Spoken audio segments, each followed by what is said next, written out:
Hello, little one. It's time for you to lay down with your favorite stuffy. Snuggle up in your favorite blankie. Close your eyes and listen. Tonight we'll be reading the story from Frog and Toad Are Friends by Arnold Lobel. One day in the summer, Frog was not feeling well. Toad said, "Frog, you are looking quite green today." "But I always look green," said Frog. "I am a frog." "Today you look very green, even for a frog," said Toad. "Get in my bed and rest." Toad made Frog a cup of hot tea. Frog drank the tea. Then he said, "Tell me a story while I'm resting." "All right. Let me think of a story to tell you." Toad thought and thought, but he could not think of a story to tell Frog. "I will go on the front porch and walk up and down," said Toad.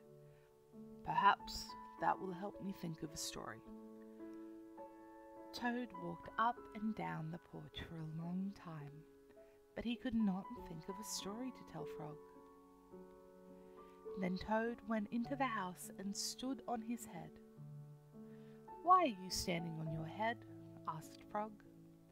"I hope that if I stand on my head, it will help me think of a story," said Toad.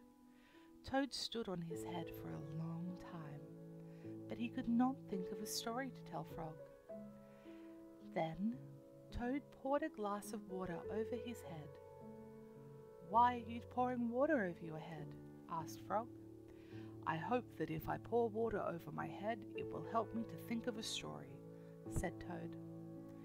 Toad poured many glasses of water over his head, but he could not think of a story to tell Frog.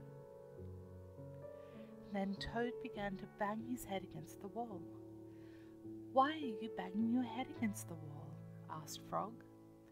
"I hope that if I bang my head against the wall hard enough, it will help me to think of a story," said Toad.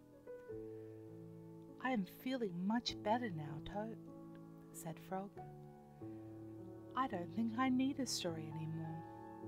"Then you get out of bed and let me get into it," said Toad, "because now I feel terrible." Frog said, "Would you like me to tell you a story, Toad?" "Yes," said Toad, "if you know one." "Once upon a time," said Toad, "there were two good friends, a frog and a toad. The frog was not feeling well. He asked his friend Toad to tell him a story. The toad could not think of a story. He walked up and down on the porch, but he could not think of a story. He stood on his head, but he could not think of a story. He poured water over his head, but he could not think of a story. He banged his head against the wall, but he could not think of a story. Then the toad did not feel so well, and the frog was feeling better. So the toad went to bed, and the frog got up and told him a story. The end. "How was that, Toad?" said Frog, but Toad did not answer. He had fallen asleep.